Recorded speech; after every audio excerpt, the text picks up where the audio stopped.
Assalomu alaykum do'stlar, biz 13-chi savol. Kasallik tarixida yurak xurujlariga nasliy moyilligi bor katta qorin solgan 50 yoshli bemor shifokordan qanday qilib ortiqcha vazndan qutulish bo'yicha maslahat olish uchun keldi. Uning vazni 100 kilogramm, bo'yi bo'lsa 185 metr. Uning hayot tarzini gipodinamik hayot tarzi deyish mumkin. Bemor bu vazni saqlab turish uchun har kuni qancha kilokaloriya qabul qilish kerak deyilyapti. Ya'ni yoshi 50 yosh, og'irligi 100 kilogramm va bo'yi 185 ekan. Ya'ni visceral sohada, ya'ni abdominal sohada, ya'ni qorin sohasida ishkallik ko'rishimiz mumkin ekan. Hayot tarzi gipodinamik, ya'ni harakatsiz o'tiroq, ya'ni kam harakat hayot tarzida yashaydigan inson ekan. Va istoriya, ya'ni kasallik tarixiga to'xtaladigan bo'lsak, u insonda nasliy moyilligi bor ekan, yurak xurujiga nisbatan. Endi bilamiz do'stlar, ortiqcha vaznlik bu turli xil qon tomir kasalliklari va yurak kasalliklarini ham keltirib chiqarishi mumkin. Endi aytyaptiki, shu vaznni saqlab qolish uchun qancha kilokaloriyadan kuniga iste'mol qilish kerak deyapti.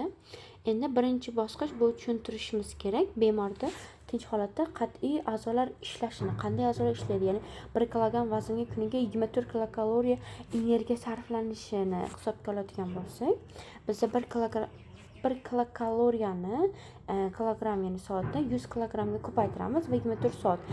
Ya'ni bir kunga qancha energiya kerakligini topib olyapmiz do'stlar. 24 soat bo'ladi bir kunimiz bilamiz va 100 kilogrammli vaznli odam ekan.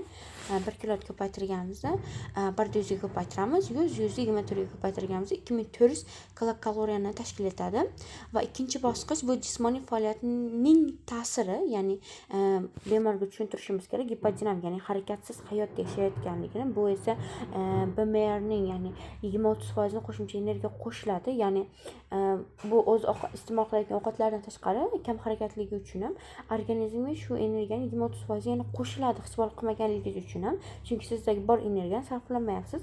Hisob kitob qiladigan bo'lsak, o'rtacha 25% deb oladigan bo'lsak ham, yana 600 kilokaloriya qo'shilyapti. Ya'ni 2400 ga 600 kilokaloriyani qo'shishini, ya'ni 300 kilokaloriya bo'lyapti bu insondan. Bu tezkor klinik qoida, ya'ni rule of time. Bu tushuntirishimiz kerak. Bemorga gipodinamik hayot tarzi uchun 1 kilogramm vaznga kuniga o'rtacha 30 kilokaloriya kerak ekan.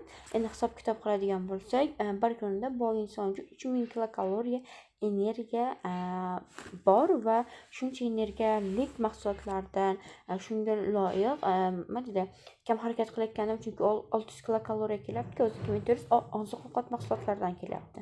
Shunaqa qilib jami 3000 kilokaloriya kerak ekan bu insonga bir kunlik ehtiyoji. Yakuniy javob, ya'ni vazni saqlab qolish uchun bemor joriy 100 kilogramm vazn saqlab turish uchun har kuni o'rtacha 3000 kilokaloriyalik energiyalik mahsulotlardan qabul qilish kerak va kam harakat, ya'ni gipodinamik hayot tarzida yashayversa, yana qo'shimchasiga energiya hosil bo'laveradi. Endi klinik tavsiya, agar bemor o'zi ozishni xohlasa, kuniga o'rtacha 500 kilokaloriyadan kamaytirib borishimiz kerak.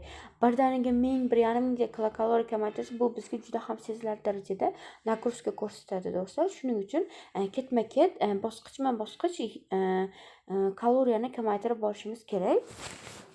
Va undan so'ng gipodinamik hayot tarzidan voz kechgan holatda jismoniy faollikni oshirish va faol hayot tarziga o'tishimiz kerak va jismoniy mashqlarni ham bajarsak anchagina ma'qul bo'ladi.